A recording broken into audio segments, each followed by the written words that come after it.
the Chiefs shocked the world with this trade that happened pretty fast this morning. And obviously, they've been talking. Ryan Poles, the Bears GM, has a relationship with the Chiefs. Used to work with Kansas City for a while, so there's already that relationship there.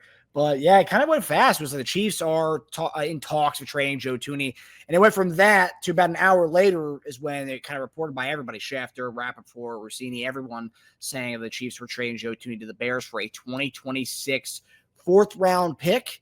The move saves the Chiefs around $16 million. We've talked about, the Chiefs kind of being hamstrung with paying a lot of guys. You can't pay everybody, especially with Trey Smith being tagged for a $22 million last week. Kind of can't pay everybody. So it makes sense from that standpoint of, being tied to the interior offensive line. Now you kind of shed some money there and you save a little bit. Obviously Mahomes is going to restructure at some point here to get more money. But JD, $16 million saved, a fourth rounder next year, which could be valuable.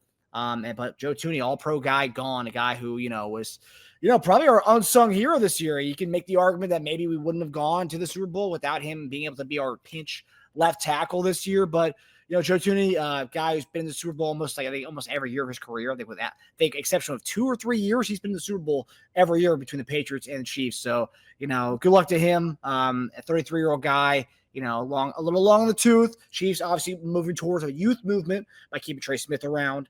But yeah, JD, so the news today, obviously the Thuney trade, but then shortly thereafter, Kingsley Suamataia, a lot of people are speculating that he is going to be the guy the Chiefs front office expects him to be the left guard for the Kansas City Chiefs. We heard that over the last week. So that's the thing. It's like we talk about when you hear rumors and you hear these things, right? Brett Veach at the Combine talk about a lot of things. Andy Reid talk about a lot of things, a lot of nothing. But then they do drop a little bit of the reality of how they do feel about things, right? They talked about, Andy Heck loves Kingsley at the left guard or at the guard spot. It's like, okay, all right, so that's something. But then we find out a week later they do feel comfortable about him being at left guard, and then you trade Joe Thuney. So JD, what do you think about this move? How shocked were you about? Let's talk about Joe Thuney first. We'll get to Kingsley in a second. Yeah. But how shocked were you about this move? Listen, I was taken aback by it. And we have to, without a doubt, sing Joe Thuney's praise here, okay? And we can't just move on that easy from him, like, hey, hope you have a great career. No, we can't do that with old Joe, man. Joe's done a hell of a job since he's been here. And so, without a doubt, Marcus, I do believe exactly what you say. I agree with you. I don't believe that we make it to the Super Bowl without a Joe Thuney. Especially with his Herculean effort that he gave, especially moving from guard to tackle, and especially in a spot that we needed him more than any other time that we needed him. We needed a guy. We needed a guy to step up, and he was that guy. We didn't quite know what we was going to do. We didn't know what we had in King Suma. Wanya Morris came out there, was a little hurt from training camp. He came in, he gave it his best. The old college try. He did what he couldn't do. Didn't deliver, okay, because still hurt. DJ Humphries, we finally get DJ Humphries here. Love that guy, okay? Still a little injured, came back from ACL injury, tough to do within a year. Hey, went into training camp, we got him here. He came in, looked pretty solid, ends up getting hurt, hamstring, pushed him back. So we needed somebody to fill in. And it couldn't just been anybody.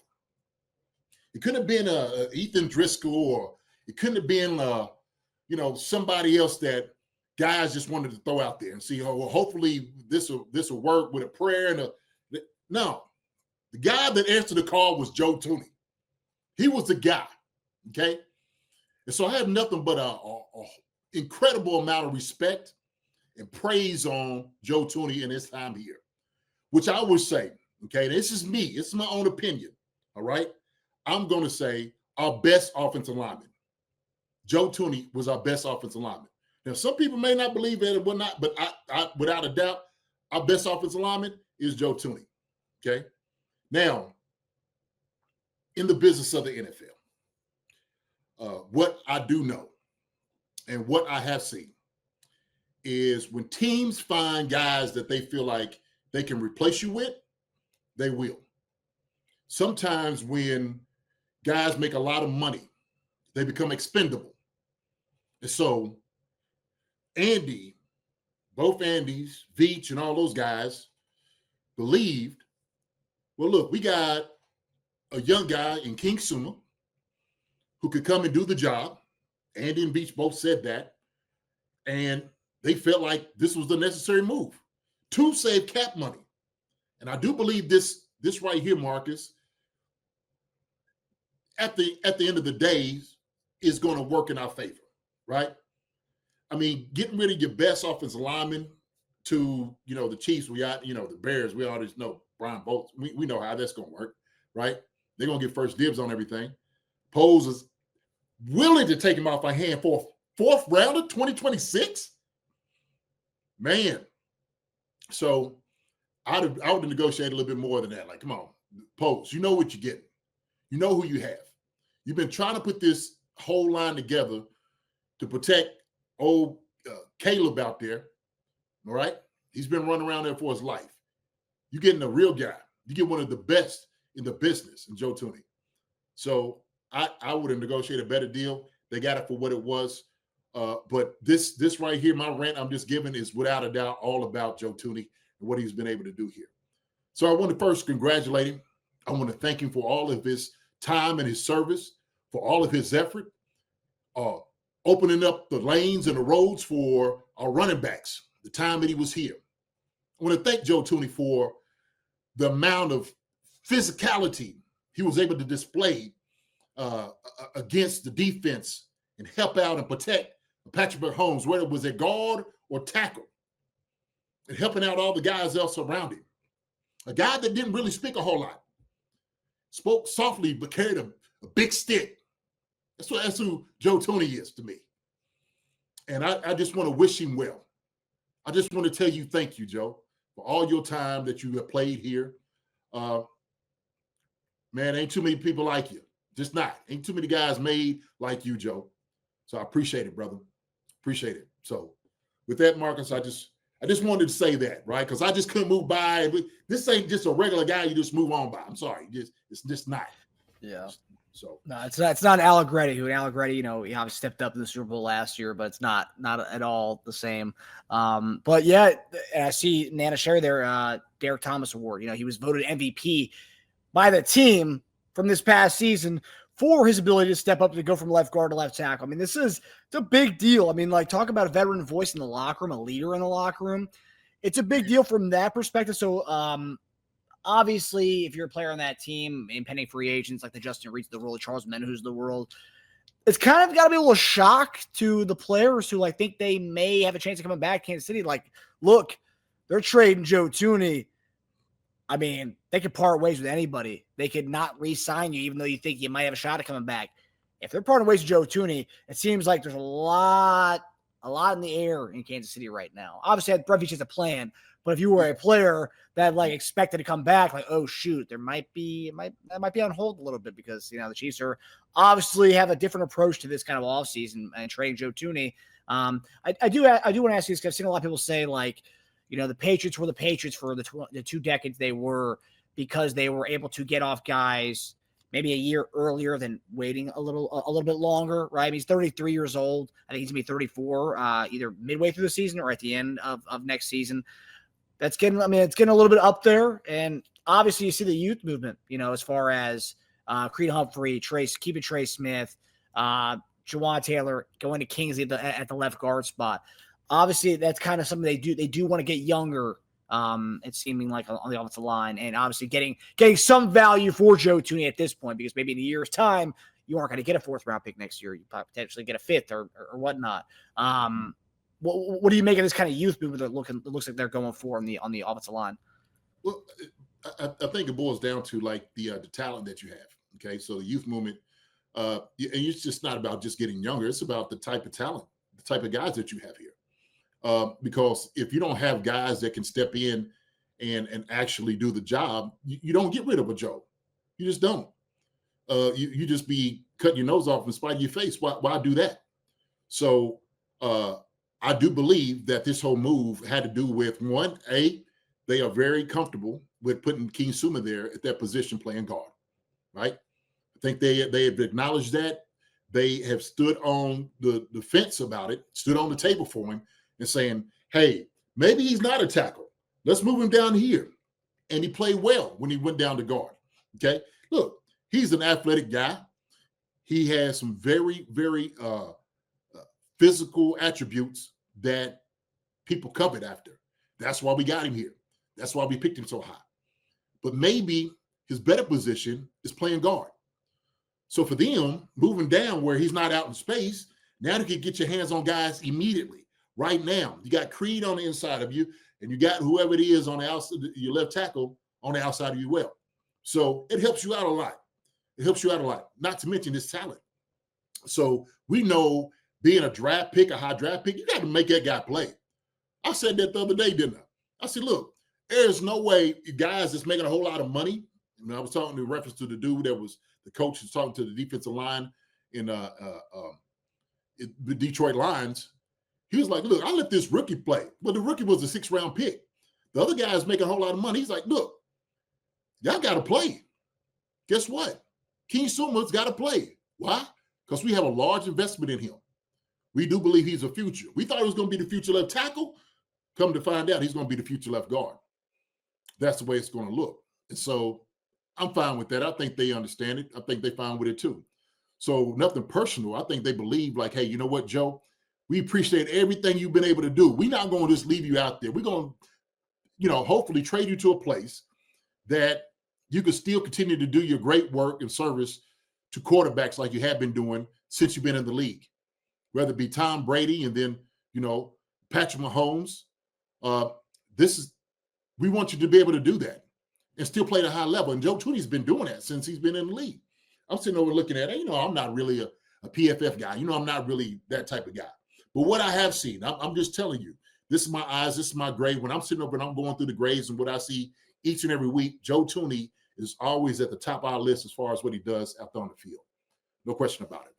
So like everybody here in the chat is just acknowledging what he said. Kenneth Eaton said, is Joe Thuney Veach's best free agent signing? Feels like it, at least among the big money players. As far as, and also on longevity aspect too, because you think about Frank Clark, well, that was a trade, but Frank Clark, Tyrann Mathieu, they didn't really stick around that long. Thuney's been top to bottom. I mean, he's been an Iron Man for us. Besides the 2 games he missed last year in the playoffs. Right, and the value for what you've been able to get. That's what you're looking for. You're looking for performance. Is he worth the money? He was worth every single penny that we signed him for. Every millions of dollars, he was worth that. No question. And probably then some. Well, 100%. now we got to turn the corner a little bit. So Trey Smith on the other side is getting 23. We're talking about Creed Humphreys making 18. The offensive line was getting real expensive. And so we're trying to figure out what we still want to do with this left tackle situation, and we don't quite know. There's some guys out there, free agent, that's going to be at least wanting somewhere around what Joe we let him go for, right? Yeah. It's going to be against the cap. And maybe we could talk some guys down. Look, and we said this, there's people that like different guys, okay? I don't believe every guy's a good fit here. I don't believe we should just take guys because guys are available. I'm sorry. And if a guy's just okay, I say pass on it. You make sure you get the right fit, the right guy that's going to be here. So what does that mean for us, Marcus? This is kind of really the question. What direction do we go? Do we still covet that young guy playing left tackle in the league and draft? Or do we get a veteran guy here that will say, hey, he's a better fit for us. He can do a much better job. Well, I think that kind of plays it. We'll get to the left tackle aspect of things because I think that plays into Kingsley, and that's kind of where I want to piggyback off that because I think now that Kingsley, if they are making it known that Kingsley is the left guard, then I think it's not a question anymore. So I think if someone asked JD, do you still want to go D-line in the first round? I think now more than ever, you don't go offensive line at all. I mean, even though you and I were never on the same, never want to do that in the first round. I think you double down and definitely go veteran offensive tackle. You use that money you kind of saved your Thuney and go get a veteran left tackle, whether you want to spend a big time chunk on that or not. But I still think you go get a veteran left tackle, regardless if it's DJ Humphreys or a guy like, Cam Robinson or the the guy that people want from the Steelers. I forget his name, but Yeah. Look, what it does is it gives you a little bit of room to negotiate and get what you want. Okay, give you a little bit of leeway. So, do you go get a Cam Robinson for like $17 million if it's something that he wants to sign for, right? If that's something he wants to do, or like you said, do you go get a DJ Humphries and still go to the draft? Like I said, a Josh Simons and something like that. Did you go get? Which I said that he's the only exception for me. To be honest with you, he's the only one that I really like. Okay, but they're gonna get what they want. But I do believe that. I agree with you 100% that you had to go get a veteran guy. No question about it. So do you do that? And you go get a young guy who might be able to step in for that year. So I don't know. That's a very good question. Because here's the thing. I'm gonna say this real quick. Here's the thing. Because at the end of this, if we don't work out a long-term deal with Trey, and then you're thinking about 2026, Juwan Taylor's, he's going to be up too. There's going to be some movement. There's going to be some movement around here. Right? I remember a couple weeks ago when we talked about with the Jeff Short stuff. Juwan, you can get off his contract next year because if you get off it this year, it's a big time cap hit. Now next year you can get off it. There's an out in the contract. We have Wanya Morris, who was supposed to be this badass right tackle, which he's still in the building. You can make him he's your right tackle, and let's say they work out a long-term deal with Trey Smith. You have your veteran on the right side. Trey Smith stays on that right side. You put a Wanya at the right spot, and then I don't know what the free agent class looks like next year for the left tackle spot, but maybe you can get one next year. I don't know. The reports that came out today still that this trade with Thuney highlights the fact that they are going to get something done with Trey Smith. It's a matter of when, not if, when they get the long-term deal done with Trey Smith. That's what the reports were today, at least. I hear the reports, man. What have I said? Right, pen to paper. That's what I want to see. I hear reports. We heard all types of reports. This one right here came out of left field. As far as with him. Oh yeah. Yeah. Today showed you that the insiders have no clue what's going on in Brett Veach's head. Yeah, they choose to do what they want to be able to do. Period. Point blank. Okay. When I say this is NFL, this is how deals get done all the time. But I want to say our guy Noah John Marshall. What's up, Noah John? I want to address what you said. He said, I don't get the Humphries idea. They obviously thought he was healthy enough to play this year. He just sucked. If he had been good, he would have stayed at left tackle. How's he going to be better a year older? So let me address this. So DJ Humphries was coming off an ACL injury, which usually takes about 10 months, almost a year to get yourself back right. He didn't have a training camp. He just got here a little bit late. So they were hoping that he was going to be able to be healthy. Now, when he came out there, he actually did a pretty good job when he came out there. When he hurt his hamstring, obviously you see it was a setback. But Noah, this gives him another year to get healthy. So he's not really beating his body up out there on the field because, he's probably rehabbing. He even said, if I'm not mistaken, during one of his interviews that he wasn't healthy enough. And that's why he wasn't necessarily playing. So this is what he said. And so we were talking about this too. Like, well, if he is healthy enough, how come he isn't playing? So obviously they didn't think he was healthy enough to play, or he would have been there, right? So I don't think it was the situation that he sucked. I think he just wasn't fully healthy to go out there. So now what you do is you give him another year. I mean, a full year, all season, training camp, mini camp, to rehab, get himself together. He's going to be a whole different man coming into the season. Now, this is what I know about DJ Humphries, okay? This man is a Pro Bowler, all right? When he played at his heyday, he was an absolute beast. He did a hell of a job. So if you're not really knocking, plays out of him, he gets another year. That's not really going anything against him. He gets to actually heal his body up somewhat, right? If you stay with him for another year, or let's say you do two, whatever it may be, he's not going to hit you over the head for a price point of like what a Cam Robinson and all those guys are going to be either. So he's going to be somewhat a more delectable sign, if you will. Okay. And not to mention, because he is a good player. I think the Chiefs recognized that. That's when they went to go get him anyway. They knew it didn't suck, but they knew they was getting damaged goods. Hopefully the damaged good heals up. So hopefully that share some light on it. That's what it is. Besides, go ahead. No, I was going to ask a question about Kingsley.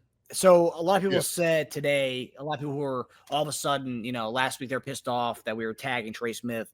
Now, they're, upset that we got rid of Thuney, but there's always gonna be people who are pissed off about something.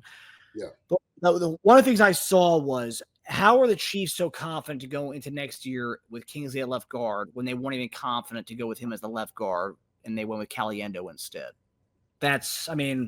How much? I guess my question is, how much does a year really give a guy like to get ready? I mean, if they weren't ready to give him the keys to be the left guard in the playoffs last year or the second half of the season, how all of a sudden are they, we're fine and confident for him to go into the season being our starting left guard? I mean, what do you make about that take? I think, man, to be honest with you, it's based off talent. And it's almost the same. You can almost use it in the same, argument with DJ Humphries. So you get him a whole year to get himself prepared what he needs to do on the inside, right? They know he has a lot of skill. They know he's very strong. There's some things that he might have to do different-wise, technique-wise. So you give him all that time to get ready, okay? They love his athleticism. They love that his physicality shows up on tape. Now he doesn't have to play out in space, so it makes it easier. He just needs to adjust, giving him the time. The guy that was ready, who actually played that position, a guard, okay, and Caliendo, they're saying how he's more ready to be in this position right now than we believe King Suma is. Fine, cool, deal with it. Now they're sitting there saying, okay, King Suma, because of all the attributes that he had, everything that we got him on is going to work at guard. Now he had to do all the open things out there. He wanted to be on an island out there, tackle. Let's make it a lot easier for him and still let him go out there and go dominate. And we think he can do that. And they believe that he might be better than Caliendo in that regard. Like I said, this is no shade to tackles or to guards, no shade to them. But when you move down, it may be a little bit easier than being out there on the island. I'm sorry. You got somebody inside and outside on you to help you out. Maybe a little bit easier. So yeah, you referenced I think on Monday or it was last week, Becton for the Eagles tackle looked rough as a tackle. They put him in a guard. He looked fantastic as a guard. So maybe we see the same thing happen with Kingsley. Oh, hopefully. Yeah, I went into the Lions Den last night. Jumped on my boys show, Pro Fan Talk with the Eagles. Talked about them jokers are still riding on cloud nine right now. They are still riding on cloud nine. I see people commenting on our podcast for the preview going to the Super Bowl, still dogging us for our takes. So no, hey, I know they're still happy about it. Oh yeah, all good. I came in and got a little quiet now. I'm coming still with my chest out, my kids hat on. You see you down here in the dungeon. We're ready to get at you now. Hey, we don't bike up on nobody. But like you said, that move, and I think Cliff Johnson said that. He said, I think King at guard is brilliant. I do too. I think it's a brilliant move. If a guy can do it with his type of athleticism, why not put him there? That makes a lot of sense. Richie Hall makes a great point too. Surely dumping him in the deep end for the first 2 weeks was bad for his mentality. No question about it. And I tell you what, I'm just letting you know, if a guy starts doubting his ability, his confidence starts to wane, it is hard to get that back. And what Andy Reid knew, Andy Heck knew, is we better pull him out right now before we lose him altogether. Because sometimes it's hard to repair some of those things. I'm going to tell you a guy that I do believe some of that repairing has to go to work on it. And with Sky Moore, we've been talking about it all this time and the injuries and all these different things. And when you start down, he starts, you try to pressure to do everything right. It could be to your detriment. And I'm thinking I think for the foresight, Andy and those guys were able to see it. Thank you. Appreciate it. Don't know, Jay. Yes, sir. Yeah. All right. So now, hold on. Del Monte Green said, hell no, he was getting forklift. Yeah, and that's the thing. That was the point that I saw online. It's like, wait, we were rolling with this guy who was getting dominated by defensive lines, and with Kingsley backing him up. and we're going to roll with the guy who's backing that dude up next year. We're okay with that. That was kind of the sentiment, but like you just kind of eloquently discussed that, he's got the tools, give him a whole year. He can be that guy. Yes, sir. Yes, sir. Yeah. Yeah, I'm excited to see what Kingsley. And also, too, you and we were talking about Jeff Schwartz 2 weeks ago or last week. Yeah. We've drafted a lot of guys. We need to see those guys play. I mean, otherwise, the second round pick that we're never going to see play. I mean, we need to see what these guys can do. And obviously, second round, a starting left guard in the second round. Hey, there you go. Much better than a reserve left tackle I never seen the field. So there you go. I'm making use of our draft picks, which I love. Perfect. Yeah, exactly. Hi, everybody. Thanks for watching. Subscribe here to get the latest from the show. Also, be sure to check out the best clips from Chief Concerns. And if you prefer to listen to the show, subscribe and follow us on Apple Podcasts, Spotify, and anywhere else you get your podcasts.